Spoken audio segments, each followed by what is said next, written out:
Welcome, Dr. Kendall Ware, to the Afrometrics Research-Based News Podcast. It's a pleasure for us to have you. A very special article that you recently wrote. How are you doing today? I'm doing well. How you doing? Excellent, excellent. Dr. Kendall Ware has been in the education field for a little over 10 years. He first realized that helping others was his true passion when he was given the lead position of tutoring while pursuing his bachelor's degree. He was responsible for tutoring all athletes in the subject of mathematics, while Ware was on an academic, football, and baseball scholarship. He's currently enrolled in Missouri Baptist University in St. Louis, Missouri, in the Masters of Arts Christian Ministry program, and he received his doctorate in higher education leadership from Maryville University in St. Louis, Missouri, where his dissertation explored the effects that Black educators have on their Black students in the discipline of mathematics, which is going to be our subject of conversation today. And he earned his bachelor's from Lincoln University in analytical mathematics and his master's from Missouri Baptist University in teaching. He is currently the assistant director of the Gear Up program in East St. Louis, Illinois, and also a mathematics education professor at Harris Stowe State University and St. Louis Community College. He has taught mathematics at the middle school and high school levels for both private and public schools, and he started his own nonprofit entitled African American Male Mathematics Fraternity in 2016, where the goal was to increase the success of Black students in the field of mathematics. Dr. Ware has been married to his lovely wife, Erica, for 4 years, and they have 2 daughters and a son on the way who is due in July 2021. Congratulations. Erica runs her own home health care business while also being a mental health therapist. Ware's hobbies include reading, playing golf, finding new music of all genres, and networking. And most importantly, he's interested in helping the Black community succeed in education, ethnic neighborhoods, and transitional communities. And lastly, he lives by his favorite quote, which is, quote, "Settling for being good gets in the way of being great," end quote. Wow, Dr. Ware was invited today for a discussion about a brilliant study that he recently published in the Sociological Forum called "The Effect of Black Educators on Black Students' Beliefs Toward Mathematics." Dr. Ware, thank you for accepting my invitation, and welcome to Afrometrics Research-Based News Show.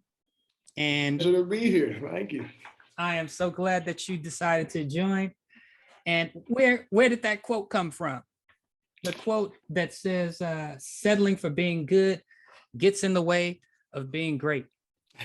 Well, honestly, that quote in particular came from, I'll never forget, growing up, I have 3 other brothers, and we were all very competitive. And both of my older 2 brothers went on to receive golf scholarships. So we all grew up playing golf. But my second oldest brother, he actually became a professional golfer, and he's actually back on tour now.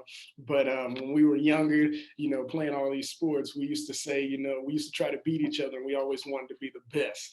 So my father and my grandfather played a large role in the competition, but they would always tell us, that you don't need to be, better than everybody you're playing against. You need to be better against everybody that's in the world. So if you settle for being good, then that will actually get in the way of being great. So, how I look at it as though if you're second or if you're first, you need to act as though you're second. That there's somebody out there always that's going harder, that's trying to get into that first place position.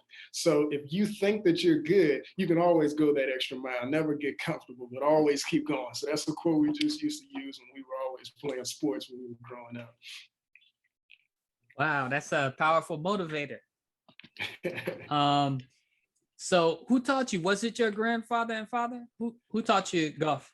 Yes, my grandfather. Well, my father is originally from Cincinnati, Ohio, and my mother and her father, they're both from St. Louis, Missouri. So my father actually received a job here, a position here in St. Louis. He moved here, and when he met my mother, and they started talking and all of that, and met her family, her father was actually interested in playing golf. So he started teaching my father, and then my father was like, well, this is a good thing to get the boys out and networking. So let's put them in a situation that they can ultimately meet the right people and get to where they want to be. So golf was used not only as an avenue to get an education, but also as an avenue to meet new people and to get places and to do things that others, coming from our background, never get to do.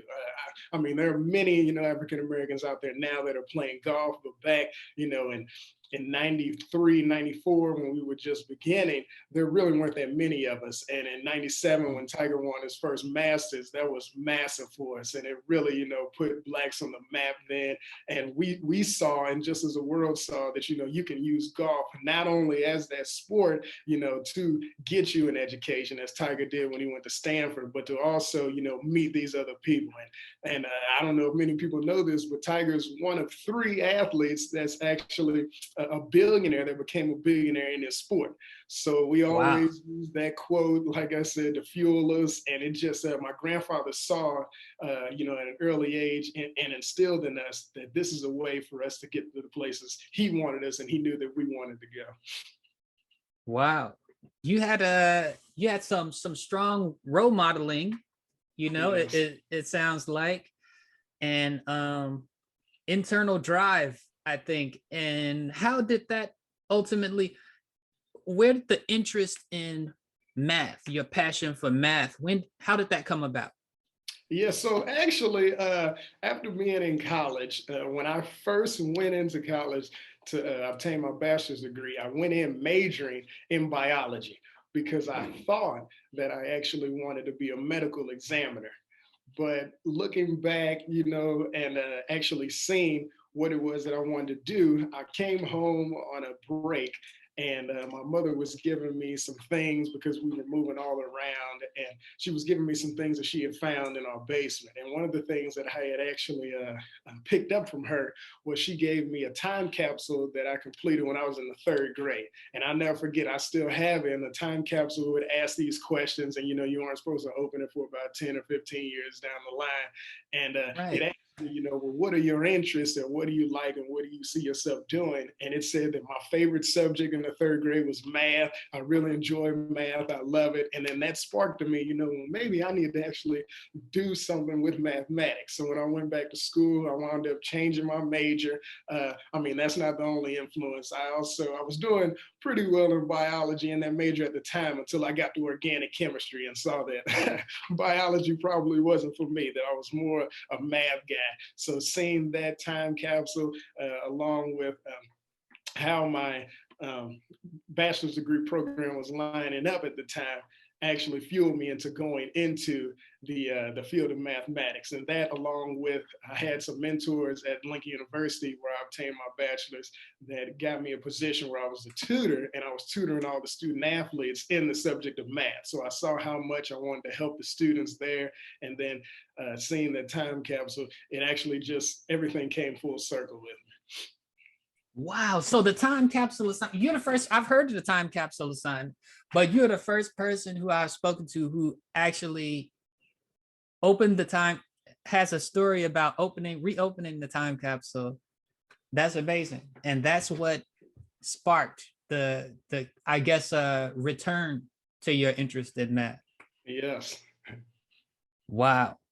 And ultimately, the reason that we're here today to discuss this article, so you talked about, I mean, in your bio, I read that you talk about how you were a tutor Mhm. uh, for students in math, but also you have this passion for math, and ultimately you come to the point where you become interested in the impact of Black professors on Black students, Black Yes. math students. And how did that happen? Yes. So Growing up, my parents wanted me to have the best education possible. So my grandfather put his kids, so my uncle and my aunt and then my mother put them in private schools because at the time this was the 60s and 70s. He felt as though these private schools were better than the public school education. So my mother kind of followed suit with that and wanted her children to also be put in private schools. Not to say that education was better, but it was just different. So we were well-rounded, children. And at the time, I never saw the impact or the effect that a Black teacher had until I actually got to high school. And my father at the time, who was an educator, he had been an educator in mostly all public schools for his entire time of being in the profession of education. He came over and taught at my high school that I was attending. And I will never forget, I had never had, up to that point, I'd never had a Black educator. But seeing all of my friends, interact with my father and relationships they built, and I knew the kind of students my friends were.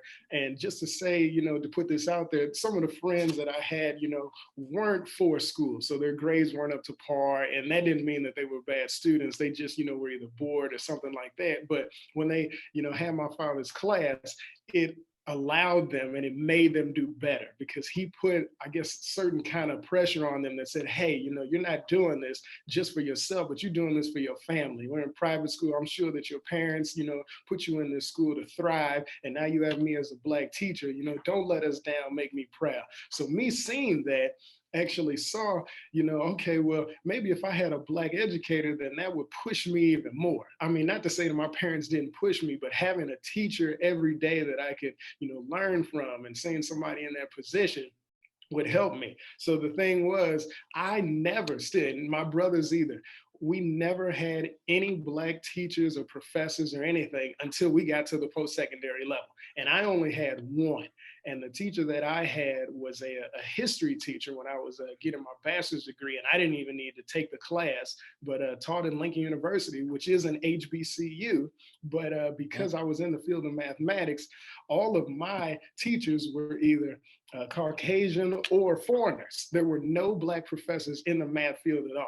So if I wanted to have a Black teacher, I had to take a class that really wasn't going towards my major, but I felt it was that important just to see how the teacher was. And I actually took, I'll never forget, Dr. Green's history class at Lincoln University, and it showed me, okay, well, there really is a difference. So if I would experience this at a younger age, what could have been the outcome? Or, how could things have been different? Or, what is something that I want my daughters and my son to experience when they grow older? Do they need to have a Black educator? And I would say, yes. I would say everybody, there are benefits both to Black students, white students, students, of any other nationality, to having a Black educator.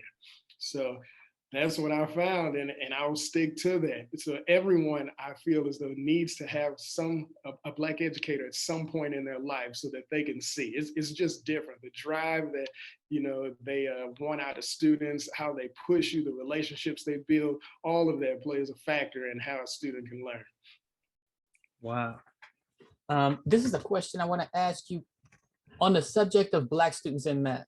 So what I appreciate is you give a pretty extensive review of the research that's out there in your article about Black students and their beliefs about math. And then there's also a popular belief about Black students' beliefs about math. And so what I want to ask you to do is to address what research, what evidence shows about Black students' belief in math versus kind of stereotypes about Black students in math.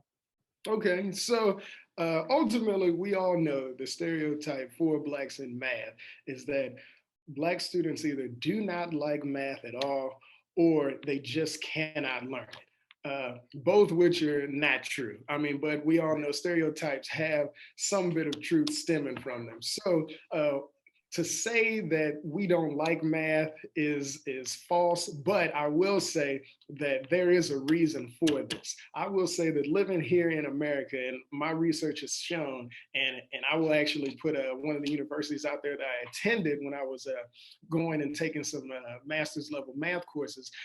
Here in St. Louis, Missouri, I attended Webster University for a few semesters, and I was taking some graduate math courses. And we were actually diving into the history of mathematics. And we got to a point where we saw that math back in Africa is thriving for Black students. And we were trying to figure out why. And the reason that I saw was because they teach math differently. So the thing is, here in America, and I always say this to students, we have an Americanized way of teaching mathematics. And because we have this Americanized way, Black people are not trained to learn, and it's not in our history to learn mathematics in the way America, the American school system, is teaching it. So the students over in Africa, those Black students, were learning math in base 2. But here in America, we're learning math in base 10. Everything is in base 10. So in base 2, everything is boiled down to sums of ones and zeros, which makes it a lot easier than base 10.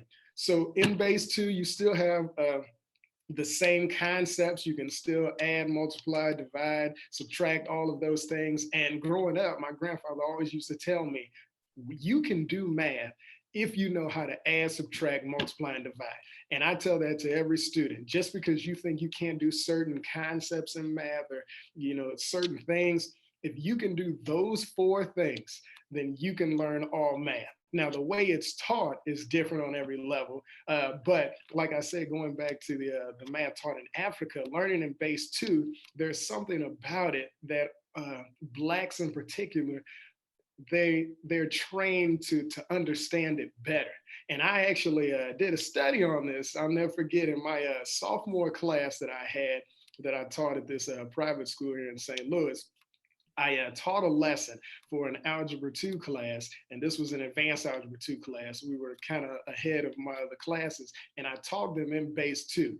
And what I got from that was the students understood better what I was saying and how I was teaching it, because it made more sense. And in this classroom, most of my students were white.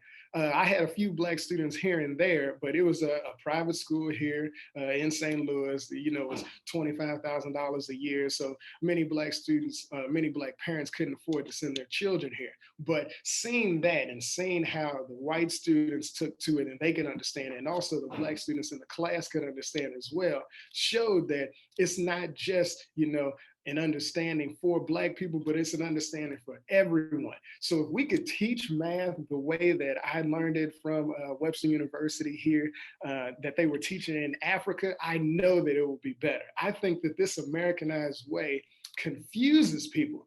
And, the reason I like math is because it's the same everywhere, and it is the same everywhere in the world, but the way that it's taught is different. And that makes a lot of difference. I know that people have heard about Singapore math. They like that, where there's not a lot of explanation on pages in textbooks, but it shows you more so how to do things. And I think that that's better, the hands-on, having to do questions and actually give background information on why we do it like this, and how do you come up with this answer. But boiling things down to a system of ones and zeros. I mean, I'm looking at a computer screen now. If you go back, certain things are boiled down to ones and zeros. So when they, create the computer systems, it's a system of ones and zeros. So if they're doing things in technology in base 2, why are we learning and why are we teaching, in particular, our Black students, mathematics in base 10? So you can already see the confusion.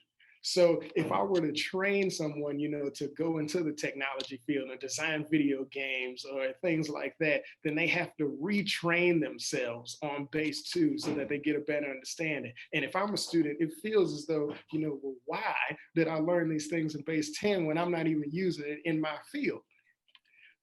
So that, coupled along with the fact that there's significant research that shows that Black teachers help Black students at a better rate succeed, makes it just a gratifying for me to know, and for others that are, watching this and are going into the field of mathematics, it should show them, okay, well, if I have a Black teacher in math, or a Black teacher period, and I'm learning in base 2, then I can be successful. Okay. Now, base 2, base 10, these are levels of math knowledge or curriculum levels. So it's basically how we see the numbers. So when we count, like we teach students, at kindergarten, first grade levels, we'll teach them, if we were count to 100, we'll count by 10. So we'll go 10, 20, 30, 40, 50, 60, and we'll give blocks, to students where they can take apart, or some kind of puzzles, and they're always in pieces of 10. So they'll say, well, you can break things down into 10, or you can, it's easier to learn in 10. If we think of anything, if we think about multiplication, we can say, okay, well, if I have 5 times 10, I know it's going to be 50, I add a 0. Or if I have 5 times 100, I just add another 0. So base 10 is the method in which we learn by, Americans think it's easier to use base 10. But in fact, it actually hinders a lot of students from actually learning, because the thing is, if we learn base 2, when you start learning it at a younger age, it's going to be more difficult. But by the time you get to 5th, 6th, 7th, 8th grade level, you'll understand, okay, well, I'm looking at it differently. So the number, if I say, if I put a 101, then that means it's 101 in Americanized counting. But if I put a 101, it doesn't go by that. Base 2 uses a decimal point to actually hold a place value for different numbers. So if I have 1.0, then that's not the same as saying 1.0 here in America. It's just a different way of counting, but ultimately you will get to the same thing. Okay, so it's approaches. There are approaches, yes, then more than levels. Okay, wow, thank you for telling me that. And you mentioned that you had this success when you were teaching the class of white students and the Black students who were there, and also you were talking about success in teaching math on the African continent. And what was it about those approaches that you think led to success in Africa? In the class that you taught, you started to explain why. You said a little bit about focus on how to and hands-on approaches. Anything else? What would you say in addition to those things led to the success that you had in teaching? Yeah, so also with that, I would almost say that other countries, and we can use Africa, and I'm also go to China too, that they're more invested with their students in certain subjects. So I had students come from China, and I used to teach them, I taught geometry courses. And the thing was, we would take an entire school year to teach a geometry course. But he had told me that coming over here in America, it was different because the way that they taught geometry, or the way that they taught math, just per se over in China, was different, as far as the fact as though they would take, let's say, an Algebra 1 course, and they would make it 3 weeks long. And they would only learn mathematics for the 3 weeks straight from 9 to 11. So from 9 to 11, every single day for 3 weeks, they would learn a different topic. And they would do all the homework, take all the quizzes, and take all of the tests at school in the 2-hour allotted time slot that they were learning. So if they get through an Algebra 1 course in 3 weeks, then the next geometry course, it might take 6 weeks. Then a pre-calculus course might take 8 weeks, but they're doing this every single day. And the thing that was good within how they were learning, since everything was done in class, they weren't taking home homework because they believed in their culture that being at home was family time. So that they would eat dinner together, they would play together, they would learn other things, but school was school and home was home. They valued those things. So everyone knew in their culture, when I'm at school, I'm learning, I'm doing this, I'm getting everything, I'm getting all my education that I need to know. That way, when I get home, I can care for the family, I can be around my family. And I think we've lost that as Americans. When students come home, maybe it's the cost of living and everything. Sometimes, parents aren't even there, or people don't even sit around and, eat dinner at a dinner table anymore. And, this hurts the family aspect. So they're not having conversations about, well, how was school and what did you learn today?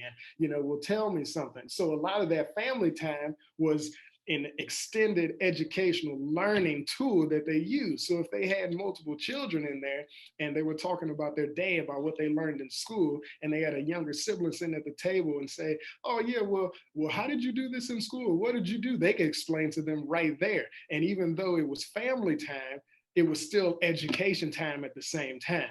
But, looking here in America now, we don't have that. We have so many broken homes. We don't have, two-parent households anymore. We don't, like I said, we don't sit around the table, eat dinner together. It's, come home, you either take a nap, play a video game. We're so focused on sports, go to practice, do all that.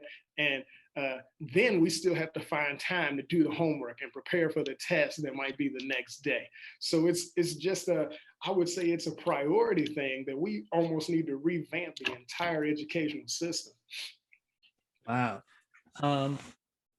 So as far as your study, can you kind of walk us through the design for the study that Yes. you conducted? Yeah, so my study, like you said, the title was "The Effect of Black Educators on Black Students' Beliefs Towards Mathematics." So I use Schlossberg's theory of marginality and mattering. And what that is actually, mattering is a feeling that others depend on and are interested in. So when you go sit in a classroom, do you feel as though you matter? And not even in a classroom, but just in the world, are you an asset? And marginality, marginality, being marginalized means being treated as insignificant.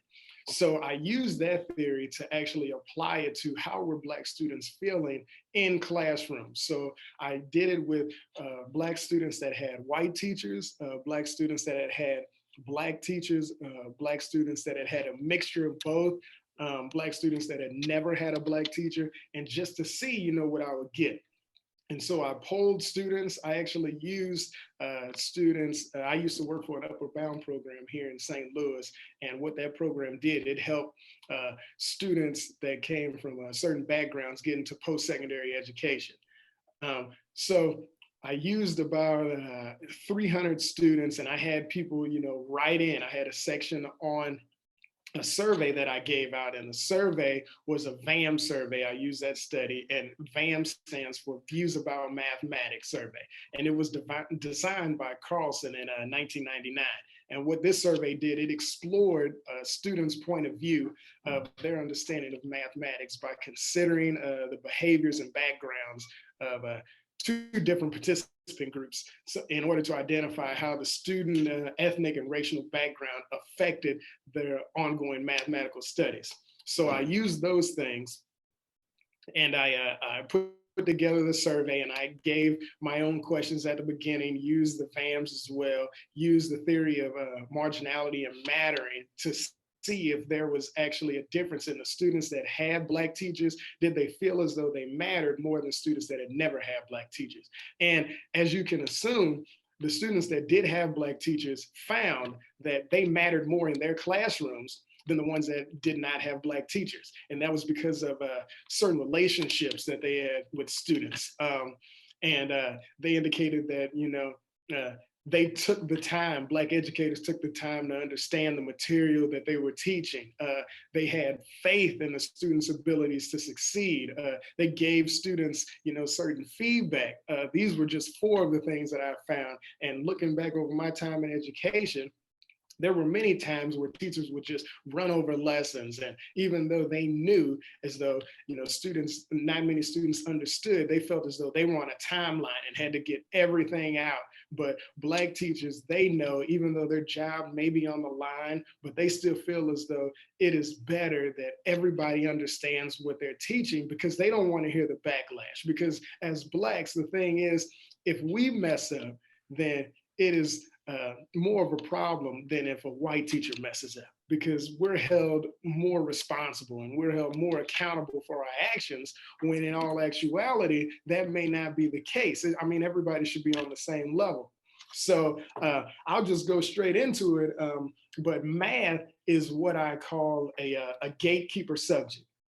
And what a gatekeeper subject is it is a subject that must be passed so that you can progress to the next educational level. So what that means is, though, you can't do certain things unless you pass certain math courses. And that applies for almost every field. If you go into college, and I do teach at the college level, one of the most failed college level courses in math is statistics. But you have to take statistics in order to get to a certain level. And that goes for anybody. And I'll use my wife as an example. She is in the mental health sector, but she even had to take a statistics course. And she always tells me, that she struggled with that. And I even think she had to take it again, because it was just one of those things that she knew I had to pass in order to go on. So if you go in knowing like, hey, I have to pass certain levels of math just to get what I want to be. I mean, you can't be a doctor, a medical doctor, I'm sorry, without passing college algebra. Or you can't, be a surgeon or a dentist. There's some math in there. And these are just, the higher echelon jobs. But even being a carpenter, you have to know some algebra 1 and some geometry. So even those, those skilled jobs, those hands-on jobs, you need to have math. So that gatekeeper subject is important, and I stress that to all students. But going into the actual results of my study, so my results showed that having Black educators affects Black students' beliefs about themselves as math learners. So how these beliefs influence their participation in learning, and how Black students utilize the strategies that they were taught by these Black instructors to solve mathematical problems. And not just mathematical problems, but they also use what they were taught by these Black teachers to solve their everyday life problems. So it found that having a Black math educator affects, and I'll get into this in a minute, what this means, but the epistemological, but not the pedagogical beliefs of Black students. So just taking what that is, so the epistemological beliefs are specific beliefs that are held by Black students regarding knowledge and knowing. So basically about just what you know, like the human nature, what is your human knowledge? But the pedagogical is explores how students feel about their understanding as it's related to teaching. So that's based on teaching by someone. So what my study found was that Black educators, Black math instructors help the epistemological, but not the pedagogical, meaning that they give them this sense of, I can do this. And I will be the first to attest to you. Even I work in a predominantly Black school district right now. And students that have white teachers, if I'm just walking in the hallway, I have students telling me, oh, are you going to sub for our class? Can you please sit in our class? Can you do this? Like begging me to be in their class, because they know the importance of seeing a Black male in a leadership role, and they know that they can learn from me. And not only learn, but we have a special bond just off the strength that I'm a Black male, and off of the strength that I can relate to them with certain things. And many white teachers can't relate with them. And I think that it's a shame, especially in education. When I was getting my bachelor's, they have scholarships for teachers that are called, back then it used to be called the Urban Ed Scholarship. So what that means is, though, teachers that graduate can go and teach in school districts that are urban school districts for a certain amount of years, so that they can have their student debt paid off. So what I found was a problem with that is you have these white teachers going into these urban neighborhoods teaching Black students, but not caring for the Black students. And the Black students know that. They know, the white teachers know they're only going to be here between 3 and 5 years. So they're trying to get their student debt paid off. So that's their motivation, not in helping the Black students and not in bettering the community or anything like that, but to better themselves and to get themselves out of debt. So when you have teachers that care more about themselves than they're actually students, then that's a problem altogether. And when that happens, real learning cannot take place. Or should I say, real understanding cannot take place. Wow. So it was the epistemological and not the pedagogical. Yes. And as far as that epistemology, it affected how they saw themselves as math learners, their ability, Yes. their beliefs in themselves to. And yes. a part of that you mentioned is this concept is related to the theory that you used, which is centered around mattering. And how is that Yes. related to sense of belonging? I think you talked about that. Yes. So students that have a sense of belonging and feel as though they matter in a classroom will inevitably care more about their grades and want to do better for the teacher. Because Black educators, what they do is and I use this quote in my classrooms all the time, I cannot make a student do anything, but I can motivate a student to do everything. Meaning, right. As though I don't need to try to force you, to try to force lessons down your throat or force you to understand this, to get it. If you like me, and this is what I tell many Black students, and I have a younger brother that's in college right now. He attends an HBCU, Southern University in Baton Rouge, Louisiana. I say, if you have a relationship with your teacher and your teacher likes you and you like your teacher, you're going to do well in that class, because that relationship is not going to allow you to fail. Because even though when you start to slip, you'll have somebody, that'll say, hey, they'll tap you on the shoulder and say, this isn't you. Like, what are you doing? Right. And looking back on my educational career, I can only really know or remember of 1 or 2 white teachers that actually held me accountable for my actions and said, I know the kind of student that you are. Why are you performing this way? And why are you doing this? The other ones, they would just kind of say, well, maybe it's a bad semester for you or a bad year, and kind of just let me, slide under the rug. But that's not what I need. I need to be pushed, and I need to, that tough love that, many Black families have and they display. It shows that, hey, you can do this. I know you can do this. Let me motivate you to do this. Not let me get on you for everything that you're doing wrong, or, I don't understand this, or, people are spending money for tutors, which I think is wrong. Because the tutors have this knowledge base, but they don't know how to instruct their tutees. So when you have Black students that ultimately get white tutors, they might not know how to be available to them mentally, meaning that they don't know how to create a relationship with them so that the student can learn or use, what they know or what happened in their past to fuel them to being successful for their future. So when you get someone that knows, and there are teachers out here right now, many professors, have many degrees and doctoral degrees and studies out there, but they cannot teach students. Just because you have a vast knowledge base does not mean that you know how to instruct all of these students. It takes a special kind of person. And I'm not one to say that education is for everyone, because I don't believe that college is for everyone. But at the same time, just because you went to college does not mean that you're a better teacher than somebody that did go to college. Yeah. And I want to paraphrase something you said, something you're saying in your results, and I would like you to correct me where I'm wrong. But it sounds like your results are showing that, yes, a part of it is the teacher being Black, a person self-identifies as Black, a Black person teaching Black students, but it's also certain things that these Black professors are more likely to do than their peers, like having high expectations, inspiration, motivation, um, but also a sense of caring, you know? Yes.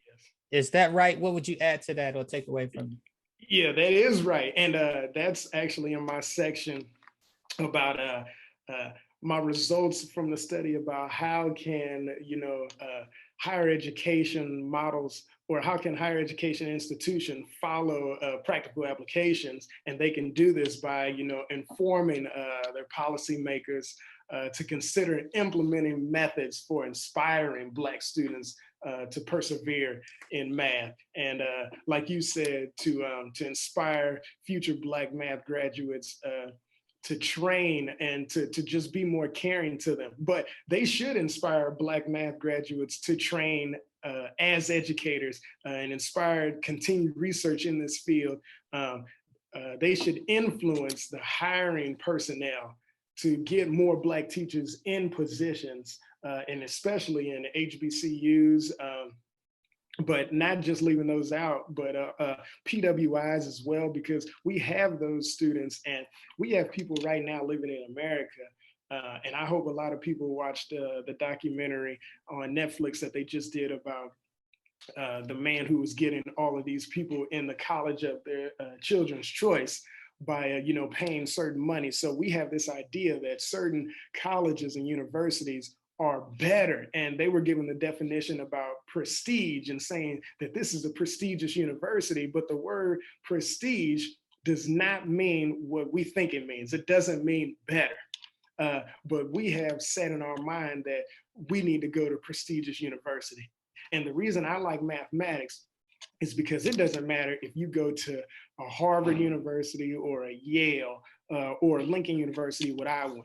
You're not going to learn anything different about mathematics. Now, if we were to use other subjects, they might have certain universities might have certain libraries that are more extensive, that have more things that talk about certain avenues and certain studies and certain books and things, more books basically in their libraries than other universities. But that doesn't happen with math. You either learn math or you don't. And the way I see it is, the best way to learn math is to have somebody who understands you as a person, and that can actually get into the epistemological and not the pedagogical. Not to say that you're teaching, but you're caring for these students. You have a sense of urgency for the student to do well.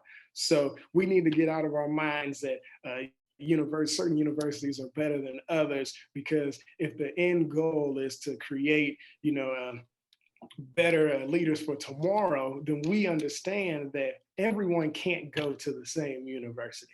So, and that doesn't mean that because I went here, I'm better than somebody that went there. But I will say that there are, certain professions and certain jobs that look at universities as on a different level. So meaning if you're coming in and I'm looking at two resumes, and the person looking at the resume say, oh, okay, well, they went to Harvard, and this person, went to an HBCU, they're more likely to hire the person from Harvard than an HBCU, and haven't even looked at their grades. And that's a problem altogether. So let's say the person at Harvard graduated with a 2.4, and the person at the HBCU graduated with a 3.9, and it was the exact same, and it was in the field of mathematics. You're going to hire the 2.4 person because they went to a Harvard? That does not. We need to get that out of our minds. Yeah. Wow. And I appreciate you talking about how schools can implement your results or use your results to improve the teaching of math to Black students. Another thing that you mentioned in your article is that Black students are marginalized, especially males. Can you explain why males are especially marginalized? Yes, males are marginalized, and especially Black males, because they feel as though there are only certain things that Black males, and I'm saying they feel as though society feels as though there are only certain things that Black males should be in, like in the field of. So you don't see a lot of Black males in the math sector. So because of that, you see a lot of white males, and that goes for women too. You see a lot of white males, and as we're younger, you know, the stereotype goes that men are better in math and science than women.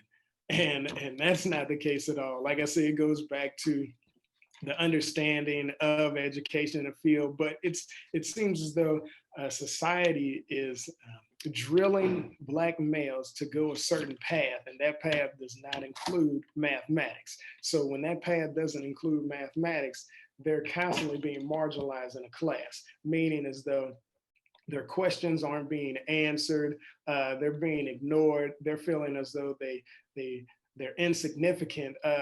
They're in courses that are not advanced or college level advanced placement courses. If we go back and look at the statistics of schools that have Black males in advanced placement math courses, the numbers are terrible as compared to their white counterparts. And that's not because they don't know, that's because they don't want to put, society doesn't want to put Black males in that category. When I was teaching at a school, the thing was I had Black female students that were just as capable as the white students in mathematics. And when it was time to move on to the next level, they were supposed to go to an advanced placement math course, but I was told that they did not want to put the two Black, there was only one advanced placement math course that everybody could go to their next year. But I was told that they did not want to put the two Black girls in the same class because they talked too much. Had nothing to do with their knowledge of the subject or anything like that, but the white teachers felt that they would be a disruption to the entire class if they put them in the same class. So because of that, they thought that instead of even putting one in the advanced placement course, they were going to put them in the lower level math course in different courses. So instead of helping out both of them, they were going to hurt both of them because they felt as though bringing them to the advanced placement course would hurt the white students. And I had to fight for the Black girls to actually get into that advanced placement course. And that should not happen. I don't know if, you know, well, if we need to go back and reevaluate, what are we actually looking for that is going to put students in advanced placement courses? Because if they had all of the credentials, all of the grades, all of that, but you're saying they were too talkative, we need to revisit some things. Yeah. Yeah. I mean, and thankfully you were there to in that Black educator tradition to be not just a teacher, but an advocate for them. So I appreciate that. And I think one of the reasons why you are such an important voice for the Black community on issues related to the teaching of math is that it's a part of your practice. It's your research, and your research is directly in line with your practice because you have your nonprofit, you work with Gear Up, you also, I mean, you're teaching in higher education math, and you're teaching Black students, and you've also done research on it. So what I want to ask you is the findings that you found in your study related to the impact of Black professors on Black math learners and their beliefs about themselves, their epistemological beliefs. Did it align with what you see in when you're teaching math in class? Did it align with your practice, what you see on a day-to-day basis? Did the research complement that, or did it contradict it in any way? Yes, so it aligned perfectly with what I had found. It shows, and I was always, you know, an advocate of trying to get more Black teachers in certain fields, and especially core classes. So I love teachers, Black teachers especially, in science, math, uh, English, and history. And not to say that the others aren't important, but those core classes, it is definitely important. But the arts is also another great one too. But it aligned because it proved that uh, students coming in, they already have a, a stereotype about how they think a class is going to be. Working in education, the one thing that I hate the most is the fact that as students graduate to come to my class, the teacher that had them before always wants to come to me and say, hey, look out for this student because they are like this or they act like this. They're not going to do this. And I do not want another teacher telling me how a student is going to be because one, we're not the same teacher. If I'm a Black male and you're telling me that a Black student is going to act the same in my classroom that acts the way they do in a white woman's classroom, that's not going to happen. Number one, because I'm not going to allow it. Discipline is first. I mean, I have classroom management is first. And I need my students to understand that, yeah, I run this classroom. I want you all to know that I'm here to help you understand. We're not on a friend base or anything like that. I'm here to get you to the next level. So there are certain things that you just flat out cannot do, but I'm going to do that and say that respectfully. But at the same time, when a teacher tells me how a student is going to be, they don't know my background, number one, or how I'm going to interact with that student. So when students come into my classroom already thinking that they're going to fail, that's what I have to deal with first. I have to get them in the mindset of thinking that, hey, you're in this class because you passed the prerequisite to get here. And now that you're here, you're supposed to be here, and I'm not going to let you fail. So that's the first thing.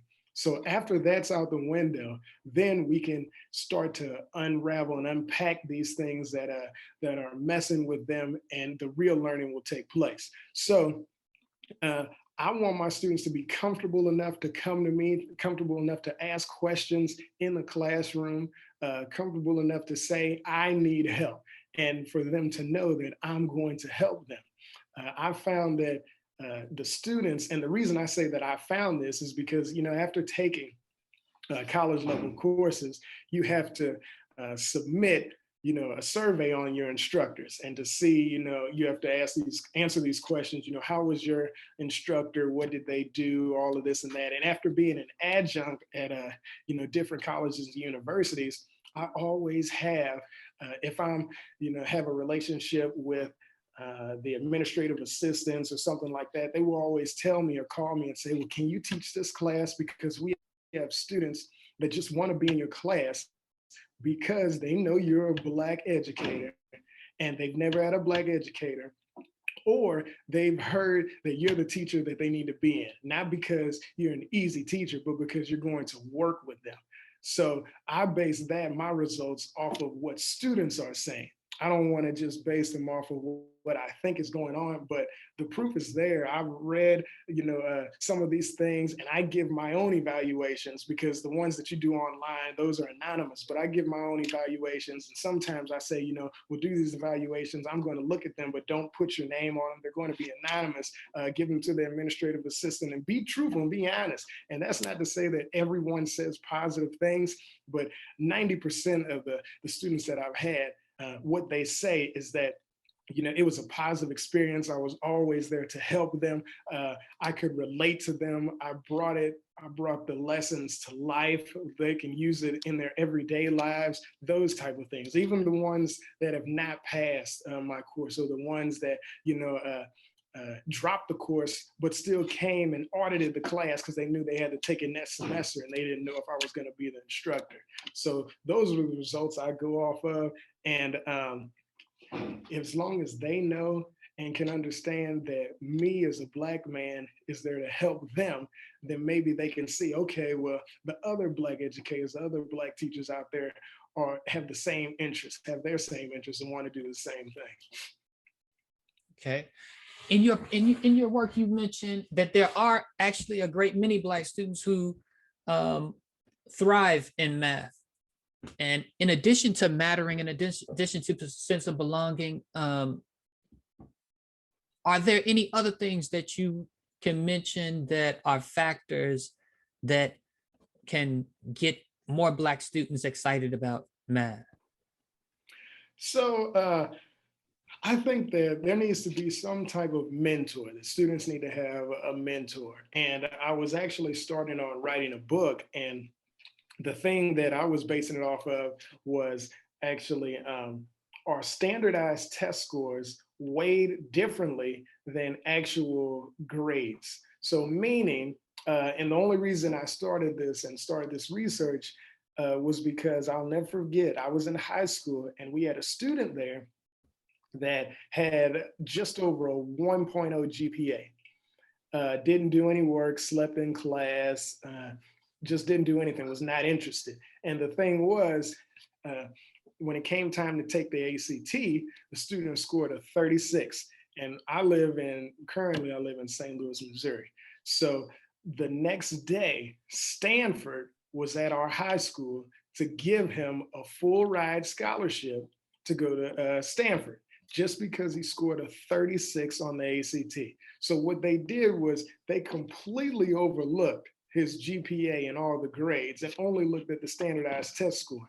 So I got to thinking, if that's the case, do standardized test scores count for more than actual grades? So if the answer is yes, then we need to actually revisit standardized test scores. So what I did actually after that, I established a system where I went into a public school here in St. Louis, and I have 2 years worth of research that I tutored students in actual math class in how to take the math section of the ACT correctly so that they can score high. When I entered the classroom, the average ACT score in the math section was a 12.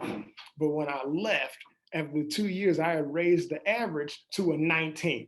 Now, not to say that a 19 is great, but to raise it 7 points in a 2-year, time frame was actually great. It shows that, okay, well, the students don't have a problem with actually learning or understanding, because they can be taught what is it we're actually doing. And if I increased it enough, could I have students actually, who weren't doing well their freshman, sophomore, and junior year, and then they take the ACT or SAT, score well on that, and get a full ride to the college that they wanted to go? Is that a better way to do it? Or can I bring that to parents and say, hey, I know you're on your students about it. I know you're on your child about getting that A or getting that B, but what if there was another route? What if I could say, hey, you can do well. I can tutor you to do well on the standardized test score, because that is what colleges and universities are looking at when they're weighing out options for who to admit into their school, as opposed to the grades, and I can get them into the college of their choice. Would you still be upset? And I asked my mother this question: would she be upset if my little brother graduated high school with a 2.0, but scored a 35 on the ACT and could go to any college of his choosing? And she said, no, I wouldn't be mad. I said, well, if you're saying you won't be mad, then grades don't matter. And she said, well, I said, well, no, well, that doesn't fit. So you can't get upset if the grades don't matter. If you're saying the grades don't matter, if they still went, to school on a scholarship, they did what they were supposed to do. And a lot of times, and I feel as though grades are, sometimes they don't account for what students know, because every day attending school, 7, 8 hours a day, a child is not going to be there and be focused all the time. So there are going to be episodes where they don't want to actually learn that day, or they want to put their head down. And should we as educators and parents get on a student for that? Or should we understand that, hey, maybe this isn't the most important thing right now. Maybe I need to be teaching them how to be better test takers if I know that that's what colleges and universities are looking for. Now, I mean, they're changing it now, and they want students to be, you know, well-rounded. They want them to be involved in organizations, clubs, sports, and all of that. And that's all great, but what does it really boil down to? When we look at these great schools or these prestigious schools, as what people call them, are they looking at if they play basketball or if they played football, or are they looking at how they can score on a standardized test? Okay, that's interesting. That's an interesting perspective. So you're saying that maybe we should focus more on the achievement on the standardized test. I would say, Is you saying? yeah, if we can find out for certain that that is what's being looked at by certain institutions, then why not focus on that particular thing? So, saying if I know that Duke University requires its students to score a 27 on their ACT, Mhm. should I encourage a student to score? Let's say I encourage that student to score a 32. If they score a 32, how much of that then allows for their university to go back and look at their grades? Maybe the 27 says, okay, 27 gives you a look. So we'll look at you and then we'll go back and it puts you in the same category with everyone that scored a 27. Now we'll look at your grades. Or if they scored a 33, does that 33 automatically admit them in? See, it's different levels. So I wouldn't say if you look at a university and they say, hey, you know, you need a 26 to get in here. If you get a 26, you need these other things. But if you get a 36, do you need those other things? Interesting. So what would you say to like the critique that okay that the standardized tests are often that bias Oh, and definitely. that kind I of think that, yeah, I think that standardized tests are definitely biased because what it shows and what it proves is who is a good test taker. It doesn't account for everything else. But if we go in knowing life is a game, if we know the game, then we should know how to play the game. If you know that you can get a 35 and automatically be admitted into the college of your choosing, why focus on other things? Wouldn't that take away the time from focusing on the thing that will automatically get you there? If I know that we can relate it to sports. If I want to be a kicker in the NFL, I'm not going to train to throw the football. Because why would I do that? I'm focusing on my skill. And I know that I need to spend all my time on kicking because that might get me there. But throwing, well, what position am I going for? Am I trying to be the quarterback or am I trying to be the kicker? So that time you spent trying to throw takes away the time that I'm using or I could be utilizing to be the kicker.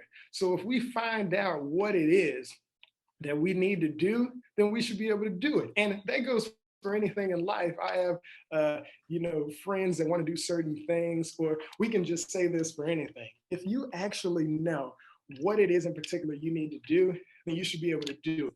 When I was at Missouri Baptist, I wanted to be an educator there. I wanted to teach the undergraduate and graduate levels.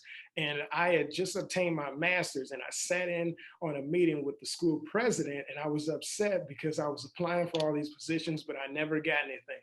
The president told me to my face, he said, I know that it says in our handbook and everything that you only need a master's to teach here. He said, but I'm telling you, if you want to teach here, you need to get your doctorate. So he told me flat out what it was. Even though I had the credentials by the book, that wasn't enough. And especially for Black people right now, we already know that we have to go above and beyond. We can't have the bare minimum. So if a school tells you you need to get a 27, no, that means you need to get a 33 because you have to be that much better because that 27 puts you in the category with everybody else that has a 27. And from there, they start looking at everything else. That 33 puts you in a category that's above the 27. So they're not looking for the same thing. because ultimately they're trying to find people to complete and people to go on and be successful so that their university looks good on their part. Okay, and I'm appreciating this perspective, and I want to understand also your view of grading. Do you believe that the standardized test is a more objective measure of achievement compared to the semester to semester in-class grades that are assigned? Because you spoke a little bit about grading in before you mentioned standardized tests.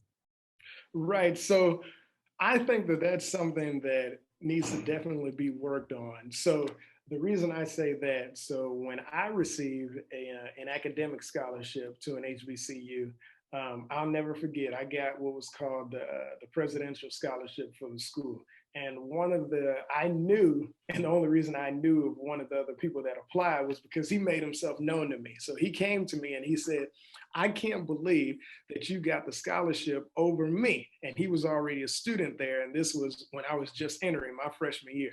So I had a good relationship with the registrar, and I went and talked to her and I said, I just want to know, why is that? Why did I receive the scholarship over him? Was it grades? Was it standardized tests? What was it? So it turned out that we had the same standardized test score, but the difference was I attended a certain private school and he attended a public school. So I graduated high school with a 3.3 GPA, but he graduated high school with a 3.9 GPA. She informed me right there, my freshman year in college when I was 18, she said, GPAs don't matter when you match up the schools. Your 3.3 there means more than his 3.9 here. And that's when I had to realize, well, okay, so schools aren't teaching the same thing. So if we're going to look at certain standardized test scores, grades, all of that, everything plays a factor. It's just, you want to put yourself in the best situation. So the thing is, if you know that if a student knows they attend a certain urban school that is lowest in the state, doesn't have the same opportunities, and they score a 4.0 as their GPA, but they go take the ACT and score a 17, and then somebody else goes to a different school, has a 2.9, but takes the ACT and scores a 27, what does that mean? That means either one of two things, that the one student is a better test taker, or the educational system at both of the schools is completely different. So we would have to take an in-depth look at what the education offers at certain schools. So meaning as though the professors, do they have doctorates, masters, bachelors? How long have they been teaching? Where are their students now? All of that plays a role. But my advice would be, if you attend a certain school that is known to be lowest on the totem pole and is known not to, receive all those accolades and highlights, and doesn't have all the students going to prestigious colleges and universities, and you get a 4.0, that really doesn't mean anything if you cannot score a certain score on the standardized test score. So if you have a 4.0, you still need to get a 27, 28, 29 on the ACT.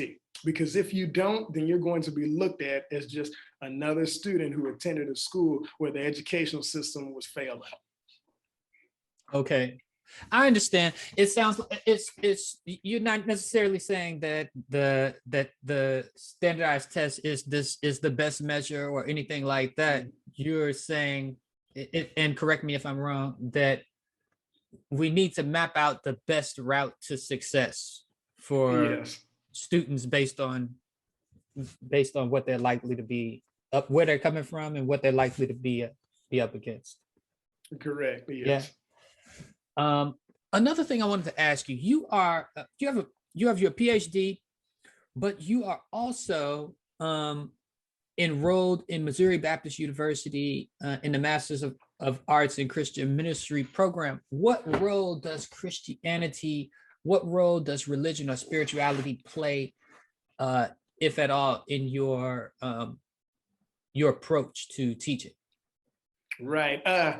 It plays a large role. I have many students that claim to be Christians, and many that also say that they don't believe in God, but they believe in a higher power. I have to make sure that I am not imposing my beliefs or things on anyone else, because even still, even though I would claim to be a Christian, there are some things that I do as a Christian that other Christians would look at and say, well, that's incorrect. And what this is teaching me is that what this master's program is teaching me is that we, and especially in the Black community, and that's something different. I think I'm going to do research on that as well. But we as Black people are too wrapped up in tradition rather than what is actually biblical. So a lot of the things that I see that Black churches are doing may not necessarily be biblical, and they don't know how to reach certain people. And I always state, even though the Bible says this, and I say this, that you can use this in education as well. We have to meet people where they are. So I take that passage and I apply it to my classroom learners, and I say, hey, I don't care where you are when we first start. I just need to know where you are so that I can see where I need to take you, because everyone is coming in at different levels. Even though it's the same course that they're taking, that does not mean that they all know the same thing. Every time I teach a pre-calculus course, people struggle with certain Algebra 1 concepts. So what that tells me is that they came and they learned Algebra 1 from different teachers. And like just as any other subject, they learn to do it differently than what I'm teaching, or differently than what they've learned. And the thing is, I never want to go back and say, hey, don't do it like this, do it the way I show you, because that's not correct. There are many ways, just as there are in life, to get to success. And I don't want to say that this is the only way to do it, because my way, even though it might be a correct way, isn't the only way. So I use that and things that I learned, from the Bible to fuel how I'm teaching. But the number one thing is to meet students and meet everyone where they are. Wow. Yeah, very much appreciate that. And I just want to say that I hope that your approach to teaching math and your voice on matters related to educating Black children on math becomes a voice that our community becomes more aware of. Because I think that in so many cases, people who have dedicated, Black people who have dedicated their lives to addressing areas of need for the Black community and who have developed expertise are often not as well known to our community as they should. So I'm hoping that your article reaches a wide readership, particularly among Black communities. And I think right now it's open access to it. I think you can download it online. So I hope that people will download and read this article, The Effect of Black Educators on Black Students' Beliefs Toward Mathematics, because Dr. Ware is not, and there's nothing wrong with being a researcher, and it's nothing wrong with being a teacher, but Dr. Ware is someone who has combined empirical research with a practice and passion for teaching Black students math. And he's someone who clearly has a successful model for teaching math to Black students, and is someone who I think that the entire Black community should be aware of, because of how important it is. And you talk about how important math skills are, not just professionally, but just for basic citizenship, but also personal and professional success.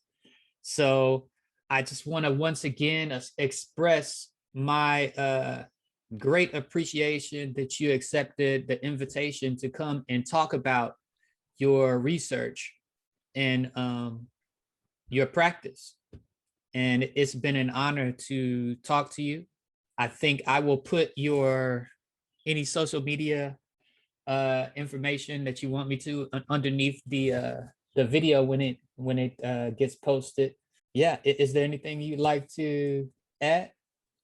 Oh yeah, I just would like to say thank you, and I appreciate you for having me on to talk about this. This is definitely a topic that I think everyone needs to know about. And yeah, if you get a chance, just look over my work and my research. I'm trying to get the news out there about how it is to be Black in a certain field, especially the STEM field, and the importance that the role of a Black educator plays in student learning. Yes.